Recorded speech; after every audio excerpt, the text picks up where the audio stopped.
Valeria, ya podemos iniciar la grabación. Bueno, entonces, muy buenas noches a todas y todos los invitados a nuestra cátedra del día de hoy, 23 de octubre del 2024.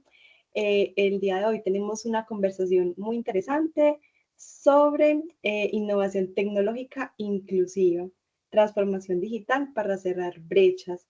Esta charla está a cargo de nuestra invitada Silvana Lorena Vallejo Córdoba, quien es ingeniera electrónica, magíster en ingeniería automatización industrial y estudiante de doctorado en la Universidad Nacional de Colombia. Actualmente es coordinadora del programa de Ingeniería de Software del Tecnológico de Antioquia y tiene experiencia en docencia, investigación y desarrollo. Profe Silvana, agradecerle de antemano esta presencia en nuestra cátedra el día de hoy. Esperamos poder aprender mucho con usted y en este momento el auditorio es todo suyo. Bueno, Teams, no sé cómo abrir la cámara. Tranquila, profe.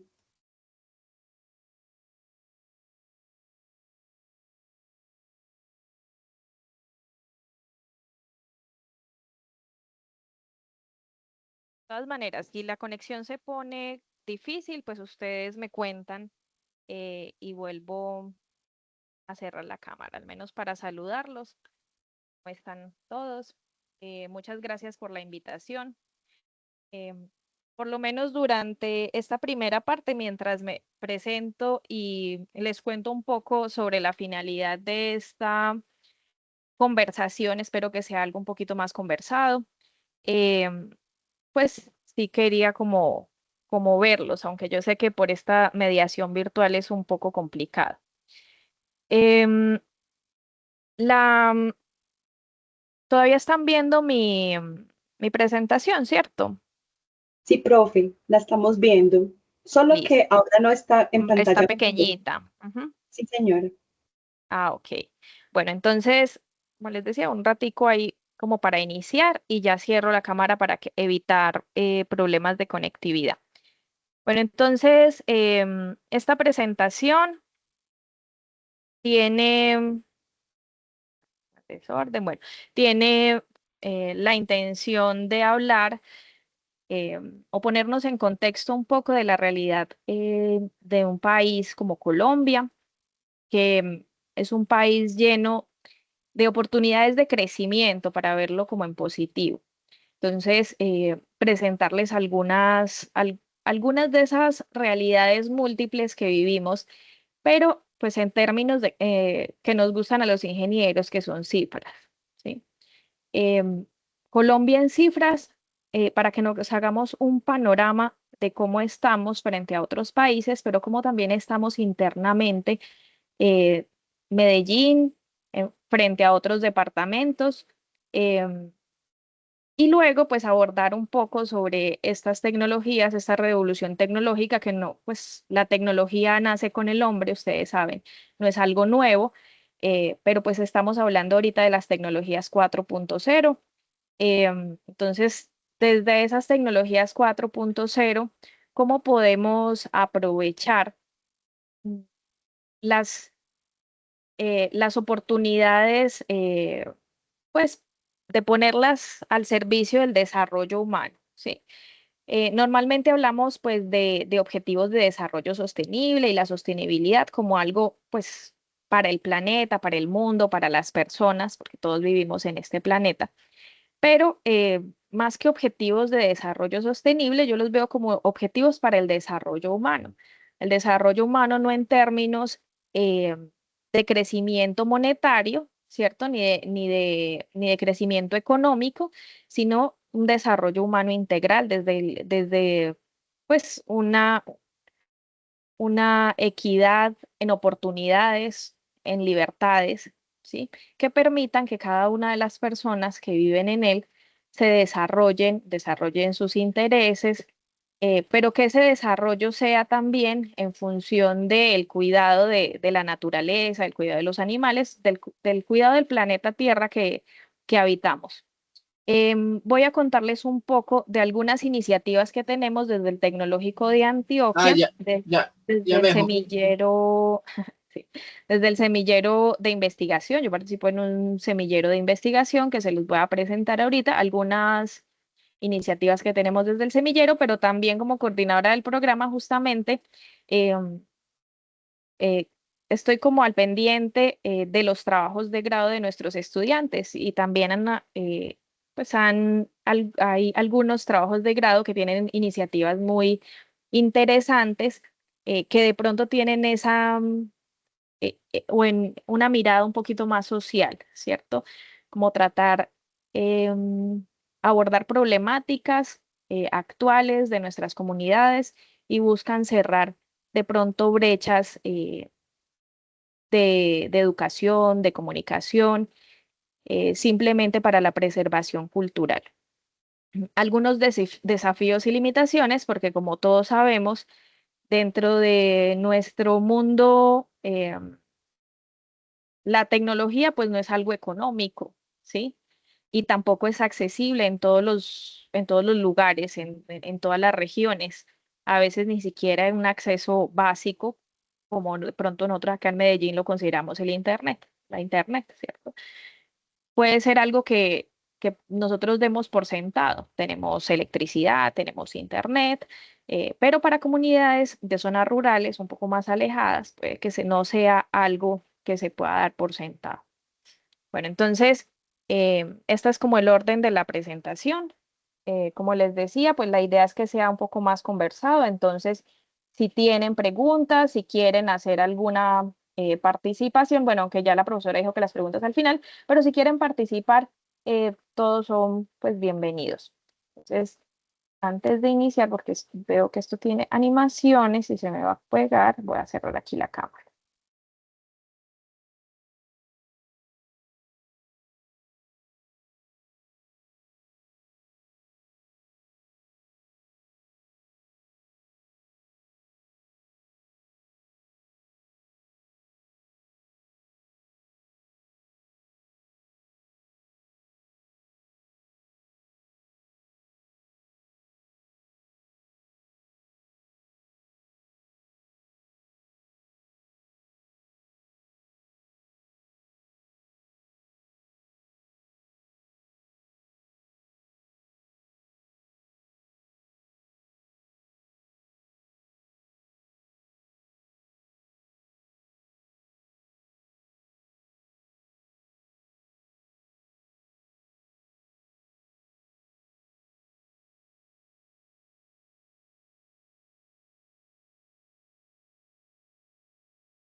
Bueno, en este momento tenemos una falla técnica.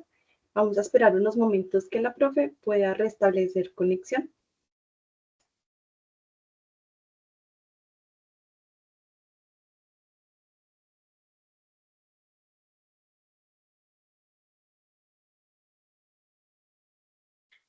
¿Ya? ¿Me escuchan? Te escuchamos, profe. Listo. Es que no, como les decía, apagué de pronto el micrófono para que no se fuera a frenar. Ya están viendo la pantalla otra vez. No, aún no, profe. ¿Puedes compartirnos la pantalla, por favor? Se supone que está compartiendo. A ver, otra vez. Ventana. Ahí. Sí, ahora sí la vemos. Bueno,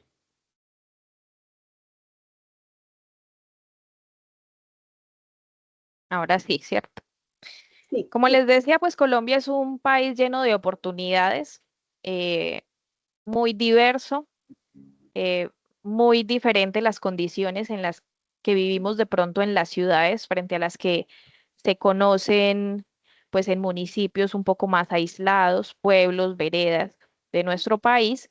y que según aproximaciones y proyecciones poblacionales estamos hablando de más o menos 52 millones de habitantes. Es decir, es un país con una población alta eh, y también altamente diverso. En esa multiculturalidad y en esa diversidad en las formas en que vivimos, estamos hablando no solo de de los acentos que tenemos, de las diferencias culturales. eh, es muy conocido que Colombia, pues, dependiendo de su región, tenemos un acento, tenemos eh, ciertos gustos en comida, ciertas costumbres, ciertos bailes típicos, bueno, en fin.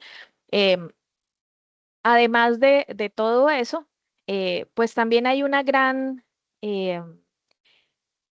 desigualdad en Colombia, ya hablando de ingresos económicos. También hablando pues de acceso, de brechas digitales, no solo acceso a Internet, porque ahora las brechas digitales también consideran conocimientos o manejo básico de la ofimática, ¿sí? Para educación, para el trabajo. Em, entonces, en esta perspectiva, yo les comparto esta imagen. Esta imagen está como en un mapa de calor. Vemos que Colombia está en un rojo bastante brillante, ¿cierto? Y hay en el mundo países, pues, con colores un poco más tenues, naranjas. De hecho, América y nuestra América del Sur, Centroamérica, pues son esos, venga, pongo aquí el puntero, son como, o agrupan de los países más rojitos, como más, con mayor marcación en este índice Gini. El índice Gini es una de las muchas métricas que existe para medir la desigualdad. La desigualdad en cuanto a los ingresos económicos. Colombia tiene un índice de Gini a 2023 que fue, bueno, 2022-2023 que fue la última medición de 54,8. Si lo buscamos en el DANE nos dice 0,548 porque trabajan en un rango de 0 a 1. Sin embargo, en el Banco Mundial, em, lo, también lo trabajan en este rango de 0 a 100 como porcentaje. Tiene la misma, pues el mismo significado. Si estuviéramos con valores cercanos a cero, que son los colores más pálidos, amarillos pálidos, ¿sí? Verdes pálidos, significa que tenemos un índice más acercándose hacia cero. Implica que la distribución em, del pues la distribución de las riquezas en el país em, es, es como más equitativa. Un cero absoluto representaría igualdad perfecta, es decir, todos los habitantes de ese país tienen los mismos ingresos, ¿sí? Tienen el mismo patrimonio económico. Y unos identificaría pues una desigualdad máxima. Una sola persona tiene todo el patrimonio frente a todos los demás que no tienen nada. Aquí no estamos hablando de una desigualdad pues absoluta, pero sin embargo, sí es un índice bastante alto, 54,8. ¿Eso qué quiere decir? Que en Colombia existen personas que acumulan muchas riquezas, mientras existen muchas personas que viven en pobreza monetaria, pobreza extrema. Eh, si nos comparamos en este ranking del Banco Mundial, aunque el corte es 2023, ustedes se pueden dar cuenta que no todos los países hacen seguimiento de esta métrica año con año. De hecho, Colombia, el último fue este 2022. Ocupamos el puesto número 3 en el mundo, ¿sí? En desigualdad. Eh, Eso es algo muy diciente. Es decir, Colombia es un país lleno de riquezas naturales, con muchas oportunidades, con muchas capacidades instaladas desde sus profesionales, ustedes que son nuevos profesionales que van a salir a a este mundo o a esta Colombia a contribuir con su trabajo, con sus impuestos, con sus emprendimientos, pero aún así, siendo un país que a nivel de educación invierte bastante, tenemos el puesto número 3 en desigualdad.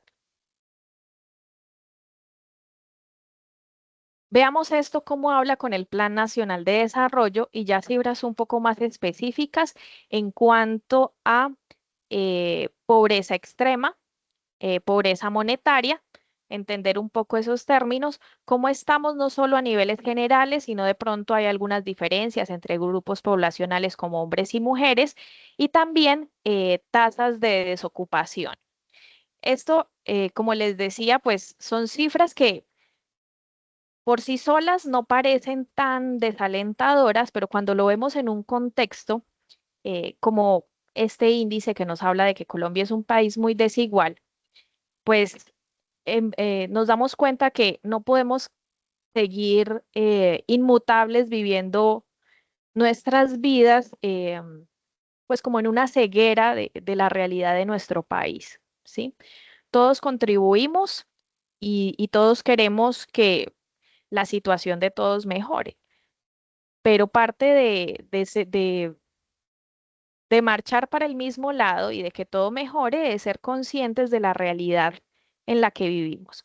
Entonces, por ahí dicen que adquirir un nuevo conocimiento es como ampliar el punto de vista, ¿cierto? Ya no veo el mundo solo por una ventanita, por un huequito, sino que la hago un poquito más grande. Cada vez que aprendo algo nuevo, veo el mundo diferente, veo el mundo con otras miradas, con otras perspectivas. Y parte de reconocer nuestra realidad es eso, que nos pongamos en contexto y seamos conscientes que nuestra vida como estudiantes y como futuros profesionales va a tener un impacto en Colombia y en su desarrollo. Entonces, ¿cómo podemos contribuir a la reducción de brechas? Porque a veces todo se queda en planes, ustedes saben cómo es. Por ejemplo, en el plan de desarrollo actual, hay unas líneas estratégicas básicas, por ejemplo, que van muy alineadas a los objetivos de desarrollo sostenible. Ordenamiento del territorio, ¿sí? Eso es básicamente cuidado de agua y justicia ambiental. Ustedes se han dado cuenta que con el verano, la situación de Colombia cada vez es más crítica en, eh, en agua, ¿sí? A todos yo creo que nos ha tocado, incluso aquí en Medellín, donde hay una buena fuente hídrica, pues el racionamiento de agua. Y igual en Bogotá, igual en otras ciudades, ahora imagínense en los llanos orientales o en las zonas de Colombia donde son más secas, ¿sí? Entonces, esto es una preocupación del mundo, pero también muy actual en Colombia. Seguridad humana, justicia social, internacionalización, transformación productiva para la vida y la acción climática, derechos humanos o derecho humano a la alimentación y convergencia regional. Entonces, si ampliamos un poquito estas líneas estratégicas, eh, vemos, por ejemplo, que se quiere apostar hacia la conectividad. Esa conectividad implica una reducción de la brecha digital y la pobreza en Colombia. ¿Sí? Que es de esas grandes brechas que tenemos y en las que el país y todos nosotros como eh, actores en este país, pues tenemos una deuda. ¿Sí? También apostarle a los ecosistemas de innovación, a la educación digital. Para la transformación productiva, miren que también hablan de ecosistemas de innovación, es decir, muchos de estos planes están basados en una apuesta hacia la transformación digital. Cómo la transformación digital puede impulsar el desarrollo en Colombia y pues ayudar a esa reducción de brechas, a esa inequidad como tan grande, tan marcada. Educación digital. Miren que básicamente esas líneas se repiten, ¿sí? Es decir, la apuesta es clara. Hay una apuesta por conectividad y tecnología para cambiar la vida. Se esperan unos logros, eh, pues en números. ¿sí? 14.057 centros digitales instalados en operación, 2.000 zonas comunitarias. Bueno, hay muchos logros, pero como les decía, aquí lo importante es que, pues no, que esto no se quede en planes, sino que se lleve al territorio, que estos planes se conviertan en acciones para cambios y para transformación en el territorio. Bueno, em, esto, si lo vemos con algunos indicadores, si bien es cierto que pues la pandemia afectó mucho a todo el mundo y Colombia no fue la excepción, algunos indicadores nos hablan de un avance, ¿sí? Es un avance lento, todavía no son las cifras esperadas, pero hay un pequeño avance. Este, por ejemplo, es el mapa de personas de 5 y más años de edad que usan Internet. Puede ser en su hogar, puede ser desde cualquier dispositivo, es decir, que tienen acceso. Si vemos Antioquia, estamos hablando aquí entre 63.1 y 72.1. Podemos decir, pero ¿por qué? Si, si Medellín y su área metropolitana incluso es centro de tecnología, desarrollo, innovación.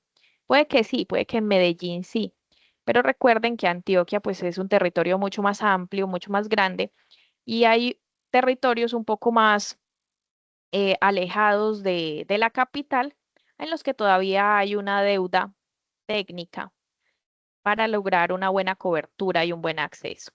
Estamos hablando que en términos generales, eh, en Colombia el 40% de la población no tiene acceso a Internet. Eso todavía es una cifra muy alta, ¿sí? Y en las zonas rurales y periféricas es mucho, mucho peor. Estamos hablando que solo el 28% de los habitantes tienen conexión, ¿sí? 28%. Es decir, eh, tenemos un 72 que no tiene conexión en esas zonas rurales. Entonces, eh, tenemos que tener todos esos pues ese panorama presente, sobre todo nosotros que le apostamos pues a la tecnología, a la transformación digital, bueno, que aquí también eh, hay ingenieros de varios tipos, pero nosotros siempre queremos transformar procesos, optimizarlos, mejorarlos a través de la tecnología, ¿sí? Eh, pero hay que ver que muchas veces la conexión a Internet pues es un insumo básico y que no se puede dar por sentado en cualquier lugar o en cualquier región de Colombia. Si hacemos una distinción un poco más en cuanto a género, estos son datos solo de Medellín, por eso es que están tan altos. Solo de Medellín, estos son sacados del informe de brecha digital Sapiencia 2023. Nos damos cuenta que en Medellín pues sí hay un muy buen acceso, ¿sí? Hay un muy buen acceso a Internet en los lugares de residencia. La diferencia entre hombres y mujeres es apenas, es como de 2 sí, algo puntos porcentuales, es decir, no hay mucha diferencia, aunque si hablamos en miles de habitantes, bueno, ahí ya la diferencia crece un poco más. En cuanto a estratos socioeconómicos de las personas pues que participaron en este estudio de Sapiencia, damos cuenta que em, pues como era de esperarse, a mayor estrato, de pronto tener acceso a en Internet en el lugar de la residencia es, digamos, una de esas cosas que ya se da como por sentada. Sin embargo, es no es una regla, es decir, tenemos todavía un porcentaje de la población que no tiene conectividad en su lugar de residencia. Ahora hablando de situación de pobreza, como aquí estoy haciendo como un zoom a esas metas del plan de desarrollo en cuanto a cierre de brecha digital, que lo vemos que de pronto en las grandes ciudades como Medellín, Bogotá, Cali, Barranquilla, pues digamos que ya casi estamos ahí. Pero si hablamos de Colombia, todavía nos falta y un gran camino por recorrer. Ahora hablando de pobreza. Nosotros en Colombia tenemos dos indicadores de pobreza o dos líneas de pobreza que normalmente eh, nos dicen qué tal está la población de Colombia en cuanto a ingresos mensuales. Entonces, aquí hay un ejemplo, esto es sacado del DANE, de una presentación del DANE, donde dice, bueno, una familia donde tanto padre como madre trabaja, trabajo informal, porque lastimosamente el trabajo informal es una gran representación dentro de lo que se considera o dentro de lo que se marca ocupación en Colombia, reciben 1.700.000 al mes. Si tienen dos hijos, significa que cada uno de los miembros de la familia tiene un ingreso, o bueno, puede contar con un ingreso de 431.587. ¿Sí? Miren que esto es 2021.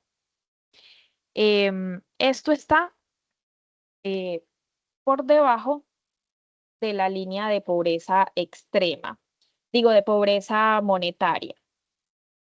Hablando de líneas de pobreza, miren que aquí hablamos de pobreza monetaria, pobreza extrema.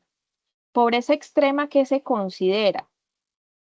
Se considera, bueno, hablando pues en términos nacionales. Ahorita para 2023, más o menos, la línea o el ingreso por persona debería ser para considerarse pobreza extrema por debajo de 198.698 pesos mensuales.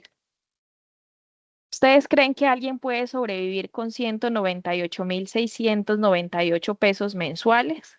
Bueno, esa es la línea de pobreza extrema. Es decir, si usted gana hasta 198.698, se considera que usted está en pobreza extrema. Pero si ya gana 200.000 pesos, ya no es pobreza extrema. Ahora está dentro de la pobreza monetaria. ¿Sí? O sea, usted es pobre, pero no es pobre extremo, digámoslo así. Em, en cuanto a la pobreza monetaria, ustedes se dan cuenta que esa es una cifra bajísima. Es decir, ¿quién puede sobrevivir con 200.000 pesos? Eh, Eso no, pues, no es posible.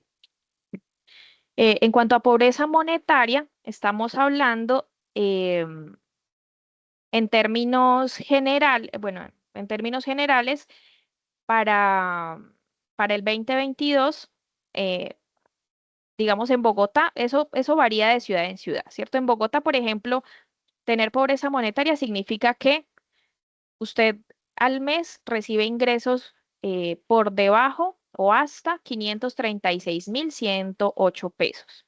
A nivel nacional, si hablamos de un promedio, es más o menos 400.000 pesos, 396.864, 400.000 pesos. Aún así, ¿quién sobrevive con 400.000 pesos? Es decir, usted es pobre si devenga por debajo o hasta 400.000 pesos. Si usted tiene un ingreso superior a eso, entonces ya no puede ser considerado pobre, al menos en este indicador, ¿sí? O sea, al menos en este indicador. Entonces, cuando a nosotros nos dicen que en centros poblados, rurales y dispersos, el 41,2% de la población sufre de pobreza monetaria, estamos hablando que el 41,2% de la población recibe al mes o logra un ingreso mensual por debajo de los 400.000 pesos. ¿Sí? Bueno, si estuviéramos en Bogotá, por debajo de los 500.000 pesos. Eh, Tengan en cuenta que siendo cabezas de familia, pues el ingreso se distribuye entre todos sus dependientes. Ahora, ¿se lo considera pobre extremo?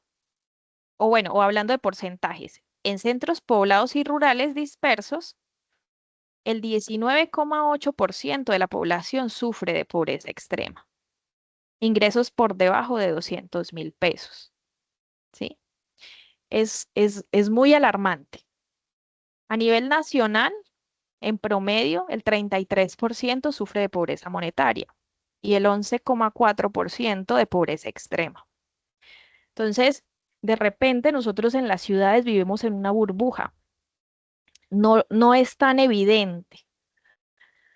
Parece que las ciudades pues se adornan, se arreglan, se limpian y no es tan evidente. Muchas veces estas líneas de pobreza y esta población en pobreza empobrecida, ¿sí? Pues se oculta de cierta manera en barrios de invasión, barrios hacia las afueras, lugares que no son tan turísticos, que no se muestran en las noticias, que no se muestran a los turistas, pero no significa que no existan.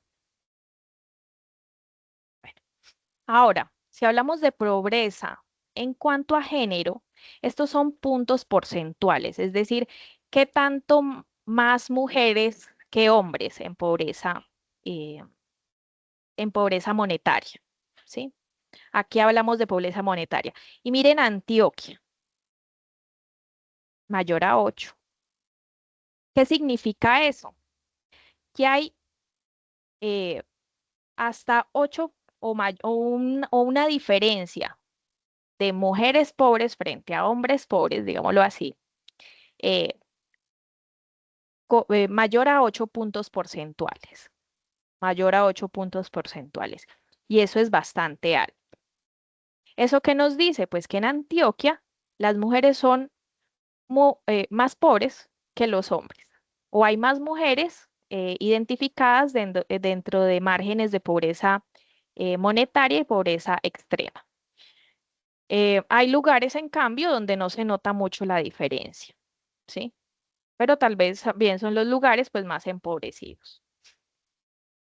Esta es una cifra de 2021. La brecha de incidencia de pobreza entre hombres y mujeres alcanza los 5,9 puntos porcentuales. Como les decía, parece poquito, pero si ustedes lo multiplican por 54 millones de habitantes, ¿cuánto es esa diferencia? ¿Sí? O sea, son muchas mujeres, muchas más mujeres eh, en líneas de pobreza que hombres, lastimosamente. Y uno dice, ¿pero por qué? Porque de pronto hay familias monoparentales en cabeza de mujeres y lastimosamente todavía hay una diferencia entre ingresos de hombres y mujeres, incluso haciendo los mismos trabajos. Veamos aquí la tasa de empleabilidad y la tasa de ocupación, más bien, no digamos de empleabilidad. Es una tasa de ocupación y tasa de desocupación frente a una tasa global de participación. Aquí para entenderlo un poquito, tasa de ocupación significa que dentro de la encuesta que hace el DANE de hogares en Colombia, que la última la hizo en 2022, em, pues preguntan es si usted está ocupado. Ojo, no es está empleado, no es tiene su empresa, sino está ocupado. Ocupado significa que usted trabaja de alguna manera. Puede ser que recibe prestaciones sociales, recibe, digamos, un contrato laboral justo, o usted es un emprendedor o un empresario, ¿sí? Con ingresos que le permiten vivir eh, bien hasta cierto punto, pero también dentro de esa tasa de ocupación están todos los oficios informales. Es decir, un vendedor ambulante también es una persona que está contabilizada como ocupada, ¿sí? Porque trabaja y genera ingresos y paga impuestos y tiene que ir a pagar el recibo de la luz y tiene que ir a pagar el colegio de sus hijos y en fin, ¿sí? Eh, bueno, o los útiles al menos. La tasa de desocupación es la persona que no tiene un trabajo, o sea, que se reporta como que está buscando trabajo, que no ocupa en este momento ocupación laboral. Dentro de esa tasa de desocupación también está considerado el trabajo en casa. Entonces, si ustedes se dan cuenta, mujeres en amarillo y hombres en naranja, siempre hay una brecha grande, una diferencia grande en la ocupación, ¿sí? Y en la desocupación no tanto, pero bueno, también, pero sobre todo en la ocupación, miren esta diferencia tan grande, ¿sí? Tal vez muchas mujeres se quedan en el hogar, Pero ¿será que eso es todo? ¿O será que de pronto las empresas prefieren contratar hombres porque no generan gastos de pronto cuando hay licencias de maternidad, cuando hay enfermedad de hijos y en fin? Es decir, esta es una realidad que no podemos ocultar, ni podemos, ni tenemos que tratar de justificar. Es decir, existe. Aquí lo que tenemos que ver es cómo podemos, pues, cómo podemos contribuir a que esto cambie, se transforme y Colombia se vuelva un país eh, más igual, sabiendo pues que todos somos diferentes, ¿cierto? Pero más igual en las oportunidades de desarrollo. Entonces, la tasa de desocupación, miren mujeres, ¿sí? Miren hombres. Siempre son bastantes puntos porcentuales, esta es la diferencia de diferencia, em, que como les decías, si esto es nacional, si lo multiplicamos por el número de habitantes de Colombia, pues estamos hablando de un número bastante alto, ¿sí? de, de diferencia. Entonces, ya con este panorama, miren que dentro de esas líneas estratégicas que nos hablaban, cierre de brechas, brechas digitales, que es acceso a tecnología, acceso a Internet, que sería como lo básico, em, pero también cierre de brechas de pobreza. Y vemos que ese es un reto muy grande, ¿sí? Em, para eso, la gran apuesta es la transformación digital.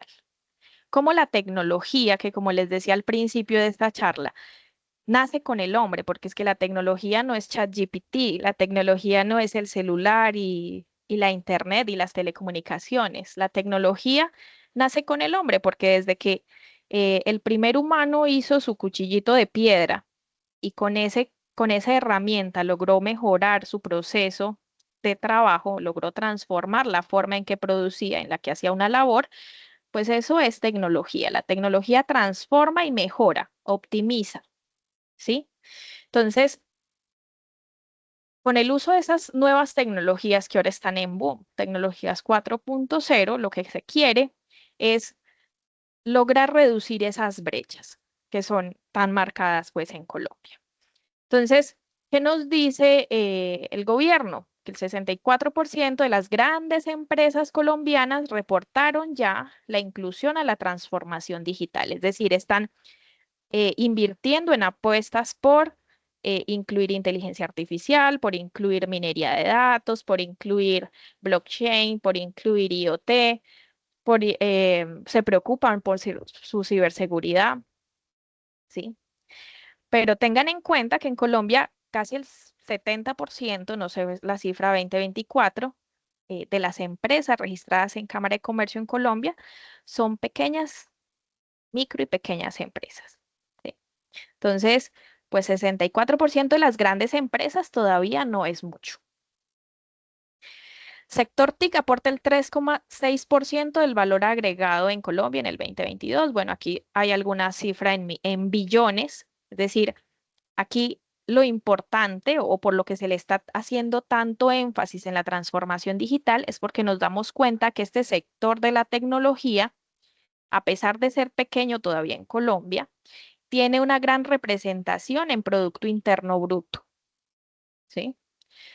Muy pequeño, pero mire, es que estamos hablando de 4,6, 46,7 billones a precios corrientes, esto solo en el 2021.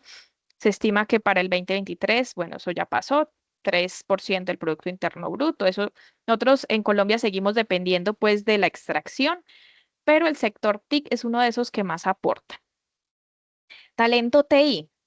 Por eso es que hay tanto requerimiento del talento TI, porque no solamente los emprendimientos y la industria colombiana está incluyendo talento TI para apostarle a la transformación digital. Y ahora no solamente son los startups de software o las empresas de desarrollo las que necesitan ingenieros, eh, son en general todas las empresas. Todas las empresas apuntan Transformación digital, entonces necesito mi ingeniero de sistemas, mi ingeniero en software, mi ingeniero electrónico. Apuntan por reducir huella de carbono, necesito mi ingeniero ambiental, ¿sí?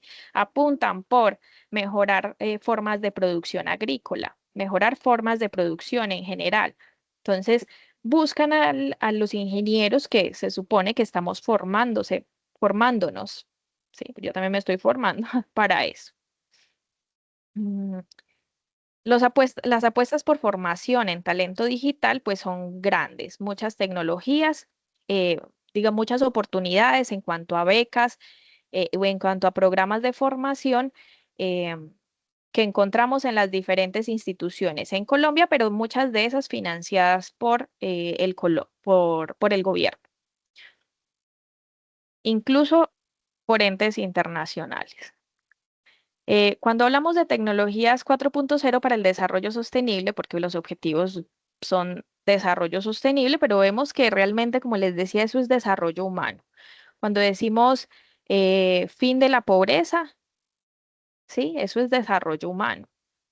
Querer que todas las personas tengan una calidad de vida, eh, pues que no tengamos no tengamos por qué reportar población en pobreza extrema, cero hambre, ¿sí?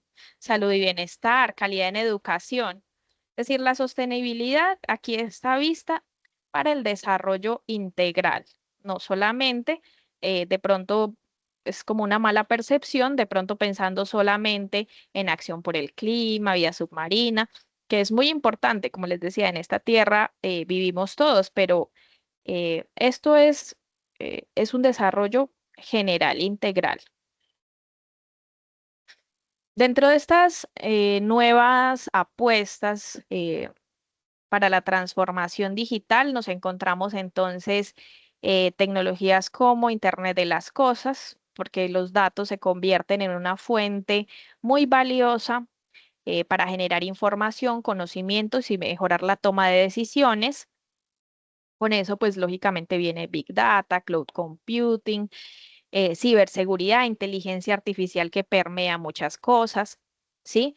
Em, Impresión aditiva, en lugar de partir de un gran bloque de material e ir sustrayendo pedazos y generando desecho, ¿por qué no imprimo eh, adicionando material y hago uso óptimo del recurso? Es decir, son grandes apuestas para mejorar las condiciones de vida en términos generales. La idea es que se permee, la idea es que esto permee pues no solamente las industrias tecnológicas, sino todas las industrias eh, y en general pues la vida del ser humano, ¿cierto? Ya todos vemos que eh, la tecnología nos transforma. Como les decía, el humano evoluciona en la misma medida en que evoluciona su tecnología. Hablamos de industria 4.0. De repente, la industria 4.0 ya está enfocada en automatización y eficiencia, ¿sí? Pero hay como un cambio de paradigma que está ahí dando vuelta, está, así como empezó la industria 4.0, está de pronto muy a nivel de charlas, dentro de los que se piensan todos estos paradigmas tecnológicos, de pronto eso se escucha en Suiza, en España, pero ya se está acuñando un término que es la industria 5.0, que sigue siendo la misma tecnología. De repente ahora con la computación, em, se me fue, bueno, cuántica, con la computación cuántica, pues haya un cambio de paradigma nuevamente. Pero, digamos, aquí lo que se pretende es un cambio de enfoque en el uso de esa tecnología, ¿sí? Un cambio de enfoque hacia economía circular, hacia nuevos modelos de negocios sostenibles, con una definición de sostenibilidad integral, tecnologías que impulsan a la sociedad, una mejor gestión de las políticas públicas, porque muchas veces eso que limita y arrastra y como que nos mantiene abajo en estos países como Colombia, es muchas veces eso, falta no de política, sino de regulación de los entes que ejecutan la política en los territorios, ¿sí? Sabemos que Colombia sufre de mucha corrupción. Como el factor humano es un factor primordial, no hay un conocimiento restrictivo, selectivo, cerrado, sino que se habla de una inteligencia colectiva para, pues, generar mejores propuestas de valor. Entonces, este nuevo paradigma está más enfocado al bienestar de los trabajadores, ¿sí? A promover la colaboración entre humanos y máquinas y sobre todo, pues, un modelo económico sostenible.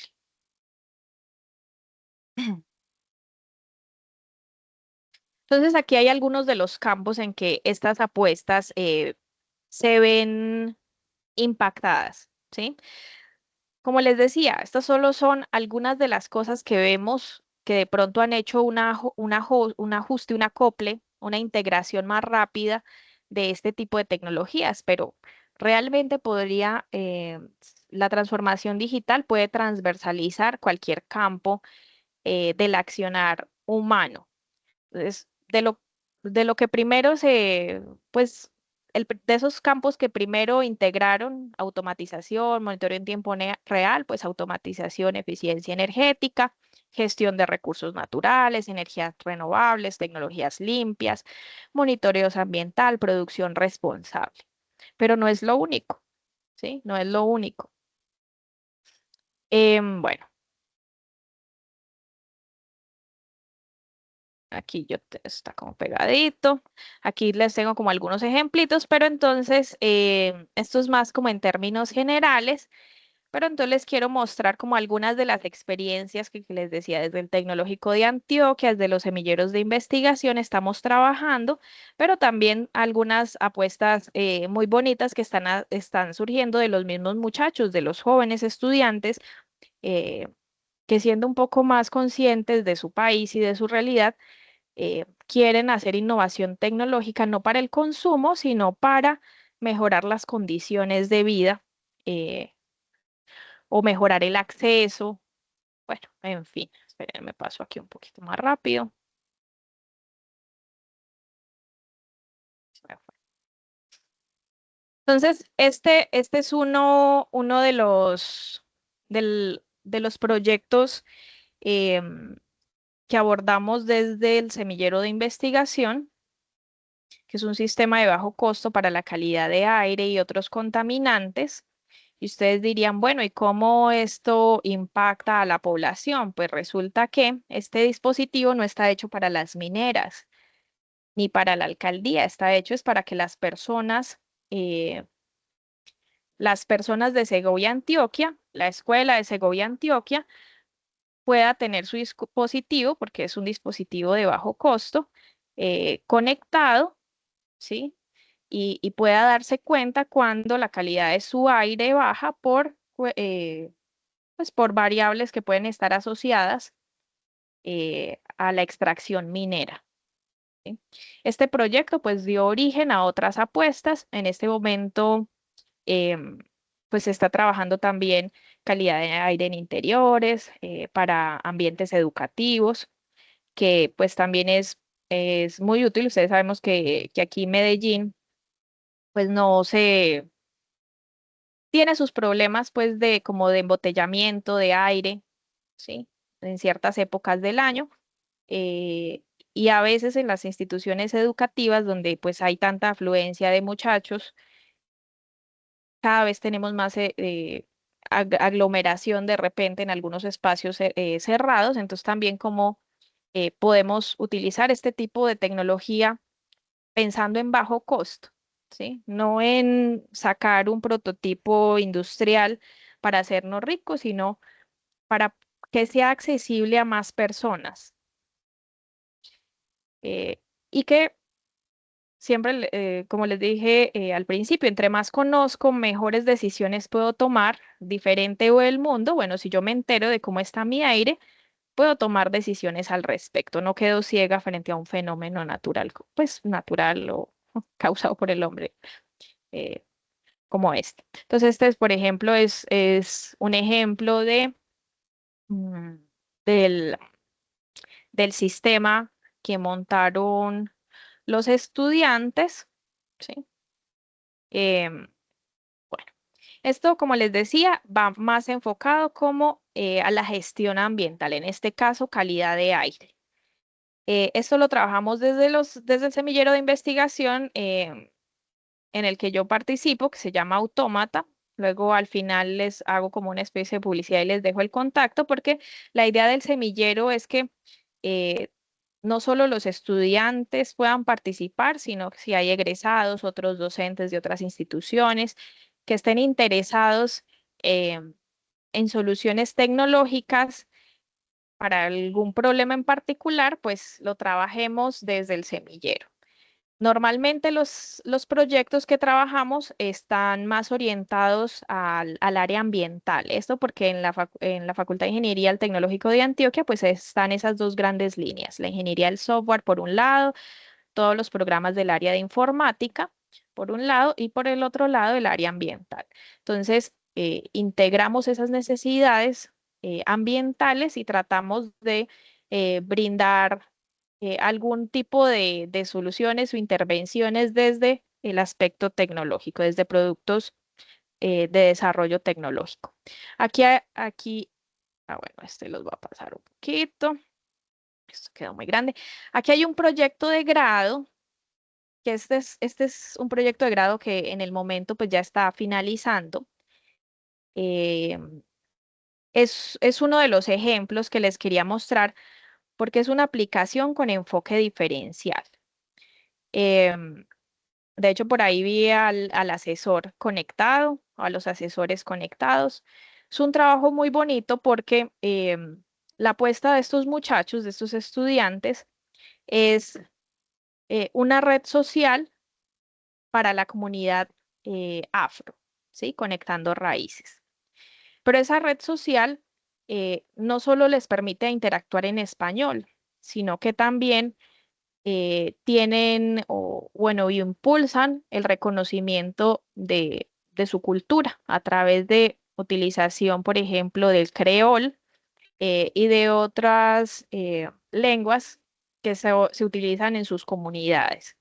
Entonces, en esta aplicación, además de la interacción social, también se promueve eh, la cultura afro. Entonces, hay espacios informativos, espacios educativos, donde de repente una persona que sienta afinidad o que se sienta o sienta pertenencia con estos grupos étnicos, pero que de repente desconozca porque ya culturalmente está muy arraigado a la ciudad, porque ya perdió de repente sus raíces, pues reconozca de nuevo toda esa cultura pues que traen sus ancestros y que todavía pues está muy vigente en Colombia. Eh, Algo muy similar también en un trabajo de grado que está terminando este semestre, ya también está a puertas de salir, aunque no lo puse aquí. Se llama Atuja. Es también una aplicación eh, muy, eh, muy similar, aunque no tan similar a Duolingo. Pero la idea es el aprendizaje de la lengua wayú, ¿sí? Justamente la estudiante es wayú y ella reconoce que los jóvenes wayú pues migran a las ciudades, se educan en las ciudades, se educan en centros educativos eh, que tienen el español como su primer lengua y pierden un poco del reconocimiento de su lenguaje. Y con esa pérdida también se pierde la cultura. Entonces, es una estrategia, una aplicación muy bonita. También, pues como les decía, estos son trabajos que están ya finalizando. La idea es que cuando finalicen, pues puedan ser ya como mejor socializados. Eh, la idea es que cualquier persona que quiera aprender Wayuu lo pueda hacer, pero además no lo haga digamos, de la forma en que lo hace Duolingo, sino que lo haga como una inmersión cultural a través de la cosmología Wayuu, que la cosmología Wayuu se transmite en lenguajes, en relatos orales. ¿sí? Entonces, a través de relatos, cómo se reconocen palabras, términos y se aprende su lenguaje, pero también su cultura. Bueno, aquí hay otra herramienta, eh, otro desarrollo que estamos, en el que estamos trabajando. Este desarrollo es programación activa. Y ustedes dirán, bueno, ¿y qué tiene que ver la enseñanza de la programación con el cierre de brechas? Bueno, resulta que eh, muchos de los estudiantes que ingresan a nuestros programas de formación de ingeniería, de tecnología en sistemas, ingeniería en software, desertan en los primeros semestres. Y una de las causas más comunes de la deserción es que no logran adaptarse al aprendizaje de la programación. ¿Sí? Entonces, de repente es la estrategia, de repente es que dentro de un sistema educativo que es normalizante, porque es muy difícil para profesores con grupos grandes, de pronto eh, hacer como una enseñanza más personalizada. Entonces, ¿cómo a través de una herramienta tecnológica se puede hacer esa personalización? Entonces, si ustedes se dan cuenta, esta herramienta identifica el nivel eh, en programación de los estudiantes y dependiendo de sus falencias, pero también de sus capacidades más desarrolladas, entonces le genera ejercicios, le recomienda ejercicios para que pueda fortalecer lo que ya tiene bien, pero también desarrollar lo que está un poquito más, eh, lo que puede desarrollarse más, ¿cierto? De esta manera, los estudiantes no desarrollan el mismo taller para todos. El taller de 20 preguntas, 20 ejercicios para todos, 50 ejercicios de programación, sino que de pronto sus 50 ejercicios son enfocados a sus necesidades.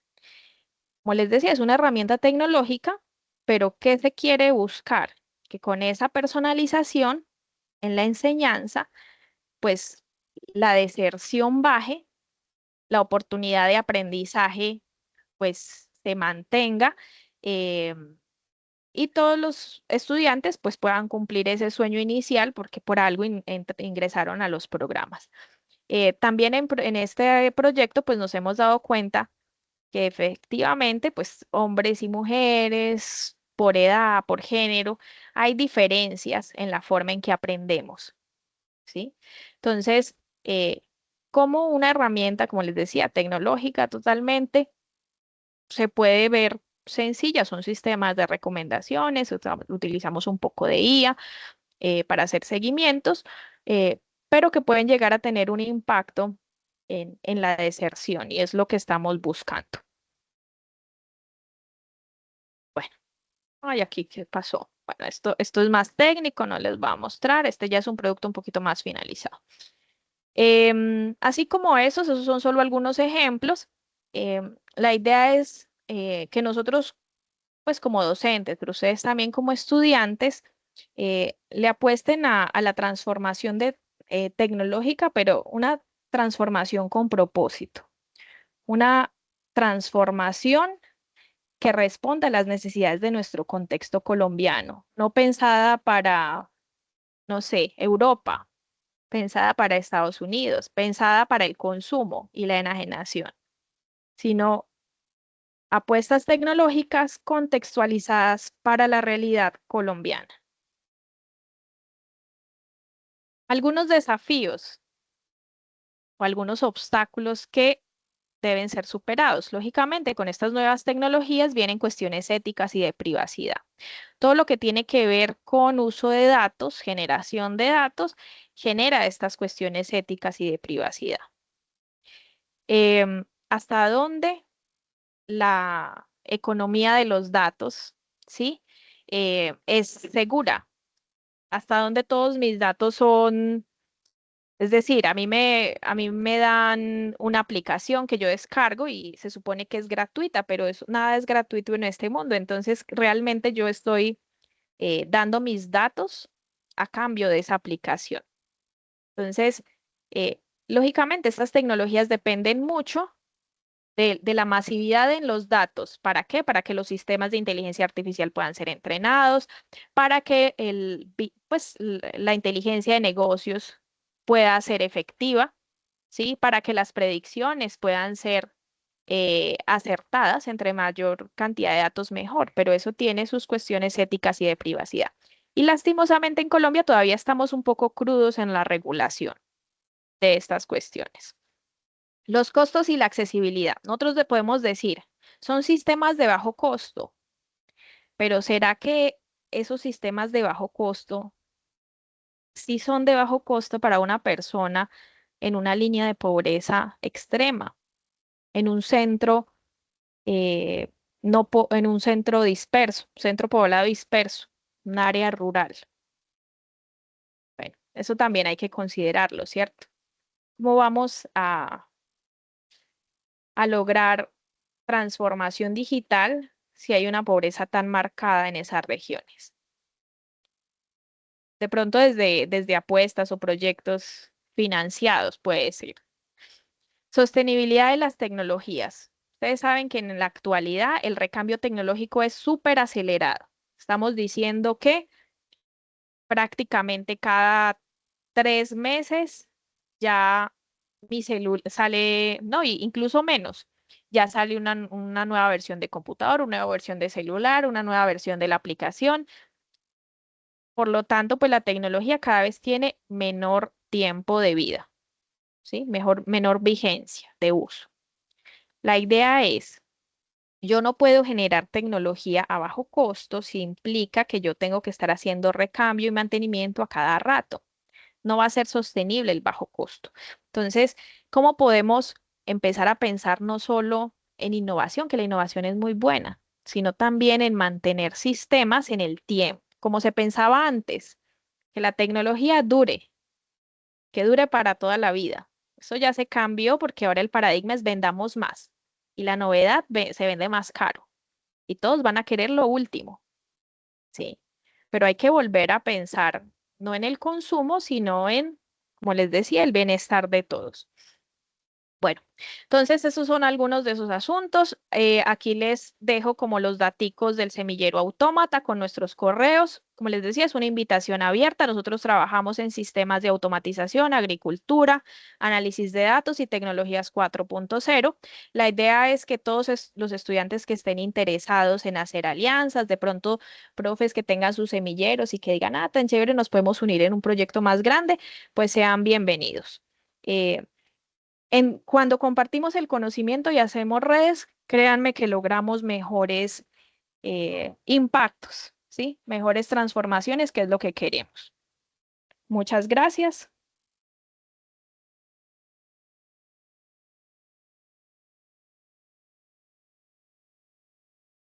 Bueno, profe, muchísimas gracias por tu charla. Aquí ya estamos listos para contarte sobre las preguntas que ya los estudiantes nos han ido dejando acá en el chat.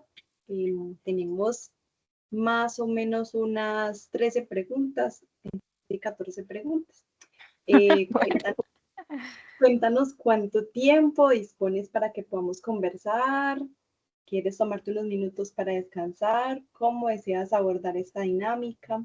no, pues yo intentaré responderles, aunque como les decía, esto es más una conversación. Aquí no hay nada como verdadero y falso. Esto es una construcción, entonces yo intentaré responderles, pero si alguien tiene la respuesta a la pregunta y quiere participar, pues es bienvenido.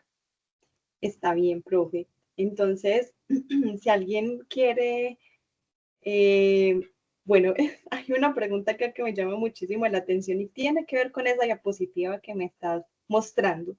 Así que me voy a atrever y ahorita ya respondemos las otras preguntas que he ido señalando y es, eh, Harold Nicolás Rivera nos pregunta si él, siendo de otra institución, puede participar en tu semillero. Claro que sí. Claro que sí, Harold, de hecho, pues la idea es que los semilleros de investigación generen redes, ¿cierto? Entonces pueden ser redes entre estudiantes, estudiantes de diferentes instituciones que se conozcan y generen esos emprendimientos, esas ideas eh, que pueden resultar muy interesantes. Como les decía, nosotros estamos abiertos a trabajar con otras instituciones, de hecho, dentro del Tecnológico de Antioquia pues apostamos mucho también como con los aliados internacionales, tener algunos encuentricos, hacer algún intercambio como de proyectos. Em, Justamente en el proyecto de programación activa también estamos con la Universidad de Huánuco, Perú. Ellos tienen su experiencia paralela allá. Entonces, no es descabellado y de hecho es una invitación a todos los que quieran vincularse. De pronto este semestre ya estamos a puertas de finalizar, pero ahí quedan los contactos y para el próximo semestre, si quieren integrarse, todos son bienvenidos. Súper, profe, qué interesante. Ya sabes que ahí está entonces el contacto de la profe para que porfa le escribas y te pongas en contacto, Harold, y puedas participar en estos proyectos. Ahora sí, profe, te voy a ir contando las preguntas que nos han ido mencionando a lo largo de la charla.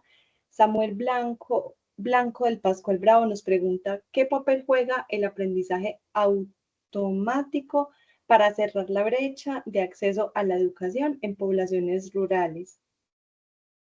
Bueno, como les decía, pues el problema de las poblaciones rurales es que hay una gran limitación incluso a Internet, ¿cierto? Entonces, cuando no tenemos forma de capturar datos, porque la forma en que el aprendizaje automático aprende, hace clustering, es decir, genera conocimiento a partir de la exploración de datos o ya sea que uno lo entrene, lo que sea, pues es a partir de los datos. Cuando no tenemos datos para eso, pues es demasiado, digamos, adelante pensar en aprendizaje automático. Lo que sí podemos en este momento pensar de pronto sería eh, en, en estrategias similares a lo que tenemos en programación activa, es decir, en una enseñanza de pronto un poquito más personalizada, de pronto no alimentada desde los contextos, porque ustedes saben que dependiendo del contexto de los datos pueden cambiar los resultados.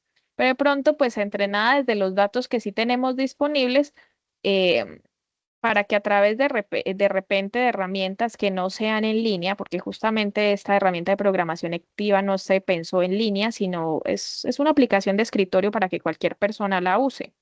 De hecho, la probamos ahorita que tuvimos eh, clase en territorio, que el tecnológico abrió algunos programas en territorio, y en algunos de los territorios, pues el acceso a Internet era un problema.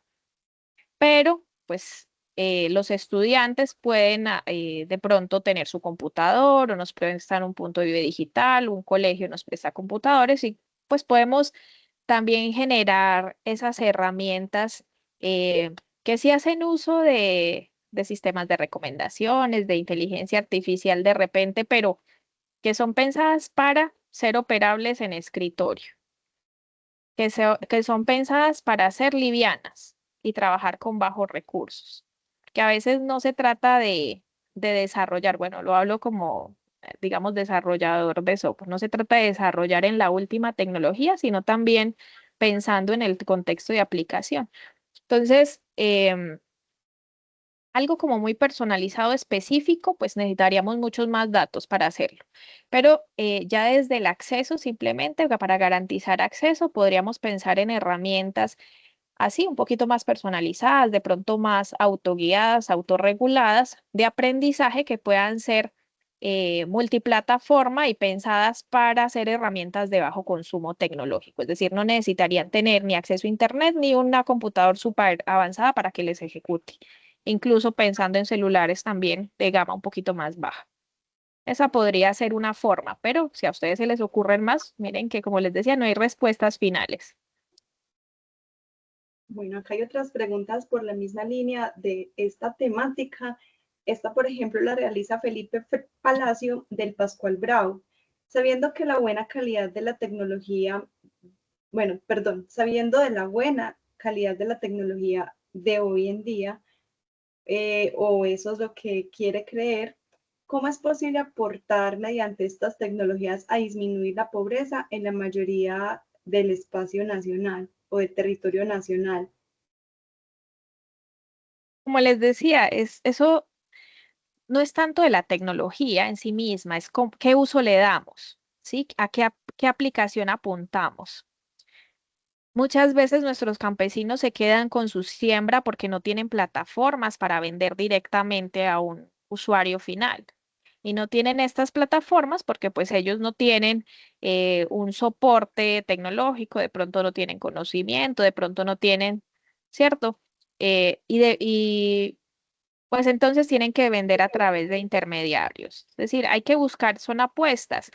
¿Cómo podemos generar proyectos? Miren que nosotros a nivel académico trabajamos mucho a partir de proyectos de investigación, proyectos de desarrollo, le apuntamos a proyectos de regalías, pero bueno, pues hagamos algo pensando en eso. ¿Cómo brindar herramientas para de pronto redes de, o hacer red entre cultivadores y qué, y consumidores? O hacer más masivo la comunicación de los mercados campesinos, ¿sí? U optimizar un sistema de transporte desde las diferentes tipos de ingenierías, porque yo digo, pues no solamente software, también hay ingeniería para optimización de procesos, para optimización de transporte, los ingenieros industriales. ¿Cómo mejorar em, la productividad de sus cultivos? De pronto automatizando algunos procesos, optimizando riego. Es decir, las apuestas no están la apuesta no es tanto a la tecnología, como les decía, no se debe pensar siempre en que tenemos que comprar lo más caro, lo último y lo mejor, sino cómo eh, pensamos en soluciones que sean accesibles, factibles, que sean, que trabajen de repente, que sean interoperables solo cuando tengan conexión o a través de redes de datos. Hay municipios aislados que de repente ni la red 2G les llega, ¿sí? O solo les llega 2G a partir de otros sistemas de comunicación diferentes a la Internet para poder hacer posible eh, que las personas empiecen a aprovecharse de la herramienta que es la tecnología para mejorar sus condiciones de vida. Ujú. Y aprovecho para comentarle a Tulio Andrés Erazo que la respuesta que la profe nos acaba de dar está también bastante relacionada con tu pregunta, que en este caso era más sobre el contexto de ingeniería eléctrica. Omar Noza del ITM nos pregunta, ¿qué papel juegan las alianzas público-privadas o qué otros actores principales influyen en la construcción de una en la construcción de una sociedad digital más equitativa en Colombia? Bueno, yo creo que las alianzas público-privadas son muy importantes. Muchas veces los recursos solo se consiguen a través de alianzas público y privadas. Ustedes saben que muchas de las empresas aquí en Colombia, sobre todo las grandes empresas, hacen apuestas por lo que se conoce como responsabilidad social empresarial y son estrategias que tienen impacto en su contexto o en algún contexto, tratando pues de mejorar eh, de cierta manera alguna problemática, alguna condición de su población. Entonces yo creo que si existe una buena idea, también tenemos que saber venderla y aprovechar esa necesidad, porque es una necesidad que tienen las empresas para hacer esas intervenciones, esas apuestas de responsabilidad social, porque para ellos eso implica reducción de impuestos. Nosotros, ¿cómo nos aprovechamos de eso y podemos sacar estrategias con un buen propósito, ¿cierto? Profe, y particularmente también quería comentarle a Suiba Ruiz del ITM que ella nos acaba de dar pistas sobre tu pregunta que involucraba el tema de la responsabilidad social empresarial. Otra pregunta que está así como asociada también a esta temática la realiza Steven Álvarez de la UPB, perdón, del Pascual Bravo. Eh, ¿De qué manera puede la tecnología inclusiva ayudar a las personas con discapacidad a acceder mejor a oportunidades laborales? Bueno, eso es muy importante. Yo creo que hay muchos grupos de investigación que actualmente están trabajando en eso, ¿cierto? Las interfaces. Em, Ustedes saben pues que muchas veces, así como cuando uno va a un país donde no conoce su idioma, ¿sí? Es muy difícil comunicarnos. Entonces piensen que de pronto una persona que su principal lenguaje sea lengua de señas también tiene esa barrera. pero con el español. Ellos tienen lengua de señas, su segundo lengua es el español.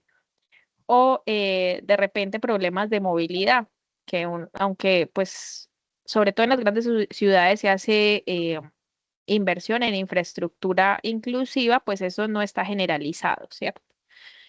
Em, Aquí lo importante es, de nuevo, cómo hacemos uso de todas esas herramientas tecnológicas para generar proyectos eh, que le apunten a esa mediación que puede ser o que le apunten a derribar, a mitigar esa barrera que puede ser de comunicación, puede ser de transporte, puede ser, no sé, pues es que, como les decía, no es tanto la tecnología en sí misma, es el uso que hacemos de ella.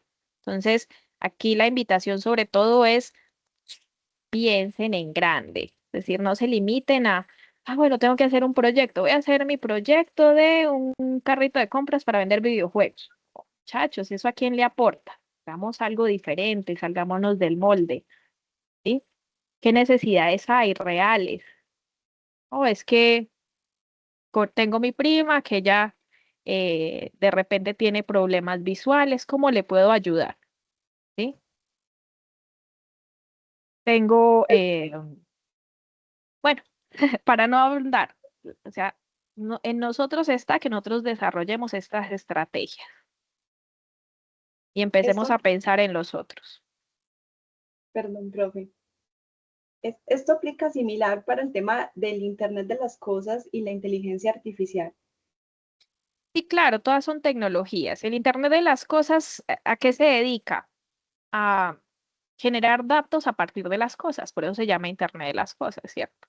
Entonces, ¿cómo a partir de sensores logro capturar variables físicas y esas variables físicas las transformo en datos que luego van a un sistema de información, se convierten en volúmenes de datos que nos permiten ya luego a partir de inteligencia artificial, alguna técnica estadística o cualquier otra herramienta digital, transformarla y generar conocimiento. De ponte no solo generar conocimiento, hacer automatismos, mejorar procesos y en fin.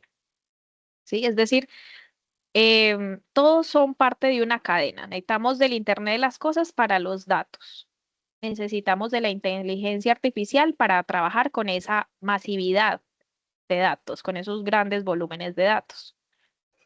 Necesitamos, no sé, ¿cuál era la otra que me dijiste? IoTI. Inteligencia artificial. Ah, bueno. Necesitamos de ciberseguridad para proteger esos datos, ¿sí? Sí. Entonces todo va como en la misma cadena. Ujú.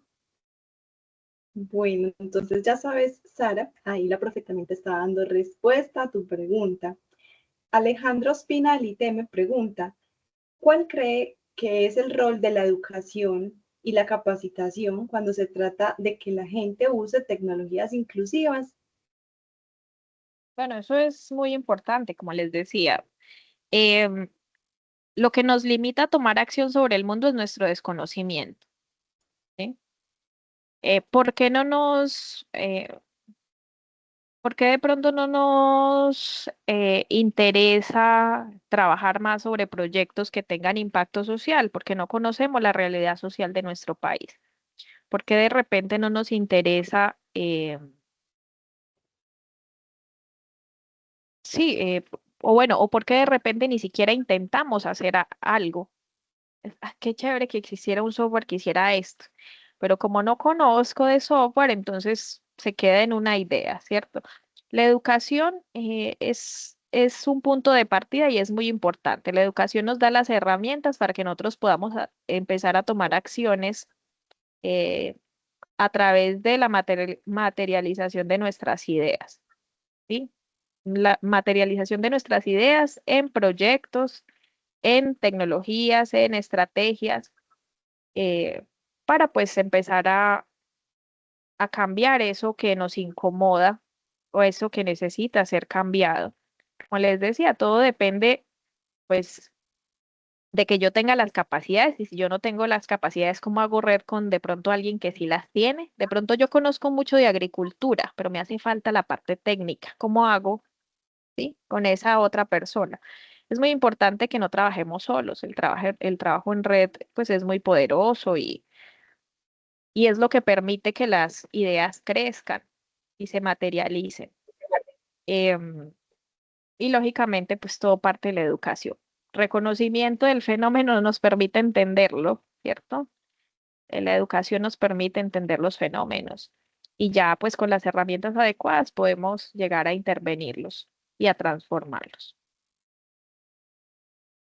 Muy bien. Aprovecho también para decirle a Juan del Pascual Bravo, que también la profe acá nos acaba de dar también unas muy buenas ideas en relación a tu pregunta eh, sobre la formación para este tipo de proyectos.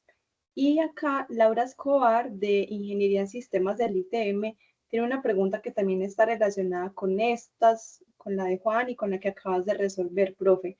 Su pregunta es, ¿consideras que las propuestas de Mintic entre bootcamps para las regiones, cursos y demás esfuerzos no están siendo suficientes para suplir el analfabetismo tecnológico nacional? ¿O crees que es falta de una correcta promoción de estas estrategias? Yo creo que son estrategias muy importantes, ¿cierto? Que cada vez hayan más bootcamps, más cursos que son ofertados por el ministerio desde diferentes actores, diferentes instituciones, mm, y que son cursos, pues, como en el caso de los bootcamps, son cada vez más prácticos, ¿cierto? Cómo llevar al hacer, cómo poner ese conocimiento más aterrizado como para que las personas puedan materializar lo que quieren hacer. Son muy, muy importantes. Em, yo veo es que de repente falta también, eh, es decir, no basta con la formación técnica, ¿sí?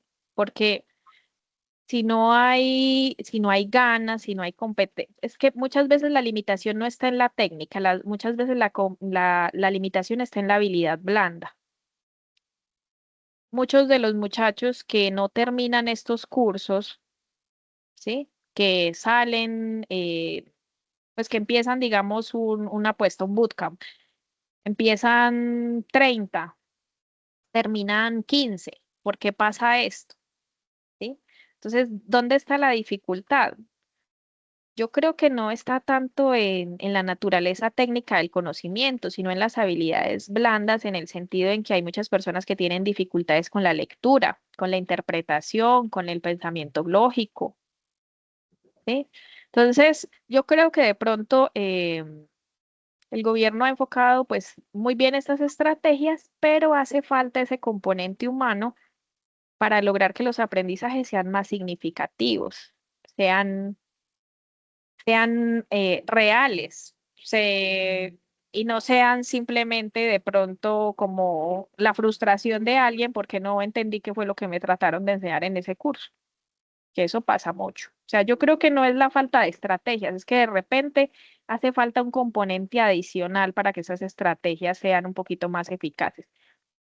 Y por lo que vemos en nuestros estudiantes, yo creo que mucho de eso tiene que ver con habilidades de interpretación, de lectura crítica, de cosas que de repente pues también hay que fortalecer. Sí. Bueno, por acá tengo, profe, las últimas tres preguntas. Esta pregunta que realiza Kevin Cano, el Pascual Bravo, está relacionada con el tema que estamos hablando. Socialmente, ¿qué rol debemos tomar nosotros y cómo podemos ayudar a personas mayores, mujeres en general, eh, y a generar ingresos que son pues como la población más vulnerable? O si por el contrario, este rol lo debería tomar más el Estado. Yo creo que todos como ciudadanos de este país tenemos que tomar acción, porque si le dejamos todo el peso al Estado, créanme que esto va a seguir igual por mucho tiempo. Em, yo creo que también depende de un cambio cultural, ¿sí? Eh, con esta globalización en el acceso a la información, sobre todo en el acceso a la información recreativa. ¿Cuántos de ustedes pasan mucho tiempo en su computador y en su celular? Pero de ese tiempo, ¿cuál es la proporción que pasan aprendiendo nuevas cosas versus la proporción de tiempo que ocupan riéndose de un reel, viendo un video de YouTube, jugando juegos con sus amigos? Que eso es entretenimiento y es parte de la vida, pero otros perdemos mucho tiempo con eso. Me incluyo porque yo también a veces me entretengo con reels y con, bueno, entonces, uno dice, bueno, esta es una generación de nativos digitales, ellos nacieron con la tecnología y sí, de pronto hacen buen uso de la tecnología para el entretenimiento. Veamos las habilidades de investigación y de aprendizaje a través de la tecnología, eso no es tan alto, ¿sí? Entonces, yo creo que no podemos esperar a que los otros tomen acción. Es decir, si nosotros tenemos las herramientas, es cuestión de armar redes. O sea, una persona de pronto no genera mucho impacto, pero cuando se trabaja en equipo, cuando se busca apoyo institucional, público, privado, cuando esa iniciativa se convierte en un emprendimiento, ¿sí? Yo creo que ya se puede empezar a impactar pues a muchas más personas y a generar transformación también cultural, mucho parte de esa transformación cultural. Cuando yo quiero hacer algo y estoy comprometido, o cuando simplemente pues lo evito, lo omito, me hago el loco, no me importa, ¿sí? Sí, me dejaste muy reflexiva sobre eso. Em, Cris- Cristian Valencia de la Salazar y Herrera pregunta, ¿qué impacto podrían tener las aplicaciones de Big Data en la identificación de necesidades específicas de comunidades vulnerables y en la focalización precisa de recursos para mejorar su calidad de vida en Colombia? Pues tiene toda la posibilidad. Ustedes saben que con Big Data nosotros podemos generar procesos de clustering y con esos procesos de clustering podemos identificar variables que de pronto no teníamos identificadas, fenómenos que no teníamos identificados, y con eso generar también priorización en los fenómenos de mayor impacto versus los de menor impacto. Es decir, tiene toda la posibilidad de que la inteligencia artificial y sobre todo la Big Data, pues esos datos puedan ser analizados no solo a través de técnicas estadísticas tradicionales que son muy potentes, sino también mezclando ya nuevas formas para ver qué más información y qué más conocimiento logramos extraer. Mm, por eso mismo ahí, justamente cuando fue ayer, salió una convocatoria, si no estoy mal, del ministerio, no sé si de las TIC, no me acuerdo, sino que salió como muy encima, todos estamos cerrando semestre, pero es muy interesante para el que esté interesado. Hay acceso a información estadística, datos de, digamos, educación en este caso, creo que es en Colombia y bueno, no sé si algunos otros datos también masivos que tiene el DANE y lo que está diciendo la propuesta es, bueno, ¿qué grupo de estudiantes se anima a meterle inteligencia artificial a esto, a meterle inteligencia de negocios a esto y a ver qué obtiene, qué saca, qué nuevo encuentra ahí? Eso también es muy interesante. Yo creo que como les digo, son iniciativas, ya es cuestión de que si nos interesa, entonces busquemos cómo desarrollarlo. Y tiene todo el potencial. Bueno, profe, por acá tenemos la última pregunta y luego te pediría una reflexión de cierre muy cortica, profe. La pregunta la realiza Nicolás Rivera del Pascual Bravo. Al evaluar un proyecto que se debe tener muy en cuenta cómo cambiarán diferentes factores en el futuro para determinar si este proyecto es viable o no. Teniendo en cuenta eso, la tecnología se convertiría en un limitante por su cambio tan acelerado o por el contrario, se convertiría en un aliado para visualizar con mayor precisión la viabilidad del proyecto. no sé, eso depende de cómo se plantee, ¿cierto? Pero em, yo creo que los cambios acelerados tecnológicos, pues lógicamente con la evolución de la tecnología se abren nuevos campos de aplicación, nuevas oportunidades, pero como todo tiene su lado bueno y su lado malo. Eso también pues, qué fenómeno ocurre. Quien tenga la posibilidad de invertir y hacer actualización tecnológica está vigente. Quien no tenga esa capacidad, pues empieza a rezagar. Por eso es que no siempre tenemos que pensar en proyectos de última tecnología. Les decía, pensemos en proyectos contextualizados. En el territorio que hay, qué recursos tengo, qué posibilidades tengo. Em, y según eso es que podemos plantear nuestra propuesta tecnológica. Como toda propuesta tecnológica, tendrá una fase de mantenimiento que ya después de cierto momento de un periodo de evolución, pues tendrá que sufrir un recambio tecnológico. Pero pues digamos, eso es inevitable. Todos los que trabajamos en este campo sabemos, es inevitable. Toda la tecnología tiene su vigencia. La cuestión es nosotros también, eh, cómo diseñamos el proyecto dependiendo del contexto de aplicación. Y si lo pensamos a larga data o no, eh, digamos, si es para ciudad, es algo totalmente de software, ¿no? Directamente lo hacemos escalable en la nube, modelo eh, basado en componentes, que lo podamos actualizar rápido, que sea súper, ¿sí? Pero si está pensado de pronto para una zona rural, ¿cuál sería la infraestructura más adecuada? ¿Sí? Yo creo que todas esas consideraciones son muy importantes. Las consideraciones humanas dentro de los proyectos son primordiales. Por ahí hay un mito, no sé si será realidad, de un proyecto en Perú que hicieron en Cusco de pozos de agua, porque las personas requerían mejor acceso, si era Cusco, bueno, eran otras montañas, no me acuerdo, requerían mejor control de agua y bueno, en fin. El hecho es que no consultaron a la comunidad y los hicieron en un lugar que era sagrado y pues lógicamente eso nunca se usó. Entonces, puede ser muy buena idea, pero si no está contextualizada, no trabajo de la mano con el usuario, que en este caso sería la comunidad, pues simplemente no va a tener ni el impacto esperado ni el uso esperado y probablemente muera en proyecto y en el intento. Ay, profe. Antes de pedirte tu reflexión final, quería comentarte que en esta charla estuvieron más de 100 personas. Dejaron comentarios muy favorables sobre lo que tú nos compartiste el día de hoy, sobre tus reflexiones. Quisiera aprovechar también a informarle a todas las personas que están en Cátedra Nómada que no se pierdan la próxima cátedra del 30 de octubre, que se hablará sobre sostenibilidad de lo insostenible, economía TIC y otros mercados.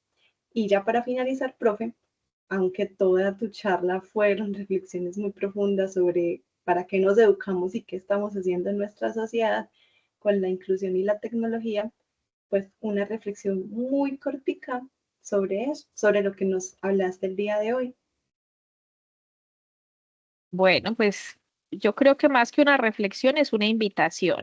O sea, créanse el cuento, muchachos. Ustedes van a ser ingenieros, tecnólogos, bueno, cualquiera que sea el nivel de formación en el que esté, eh, pues estudiando sus programas académicos, ¿cierto? Créanse el cuento, o sea, eh, apuesten por sus proyectos, apuesten por la transformación de su ciudad, de su comunidad, del país, del mundo. O sea, no sabemos hasta dónde podemos llegar. Eh, no nos limitemos a lo que nos quiere vender de pronto el mercado, a decir, bueno, consumo, consumo. Estamos enajenados, no nos damos cuenta de nuestra realidad. Créanse el cuento que ustedes tienen todas las capacidades y todas las posibilidades de generar eh, impacto y cambiar lo que quieran cambiar. Entonces, aquí el mensaje es hagan buen uso de esa educación que están recibiendo, háganlo como un proceso serio, porque la educación cambia la vida, ¿sí? Pero solo si lo hago a conciencia. y asimismo asuman pues los retos en su vida. Quién sabe de aquí sale, no sé, nuestro próximo ministro de telecomunicaciones, de Mintic, que sí le apuesta a las comunidades rurales. Uno no sabe. Sí, O el claro. empresario, el emprendedor, que le apuesta, no sé, a un proyecto pues, diferente, ¿sí? No solo pensando en la ganancia monetaria. Entonces, véanse el cuento, muchachos. Eso es como el mensaje final. Muchísimas gracias, profe, por tu muy inspiradora e inclusiva charla de la noche del día de hoy. Y nuevamente muchas gracias a todos los asistentes, a todos los que colaboran en esta cátedra Noma y en especial por los conocimientos que pudimos compartir la noche del día de hoy. Muchísimas gracias. Bueno, gracias a ustedes por la invitación. Qué Gracias, bueno volver a este Silvana. espacio. Sí, Gracias, nos encantó tenerte por acá, Silvana. Muchas gracias. gracias a ustedes. Chao. Bueno, que estén muy bien.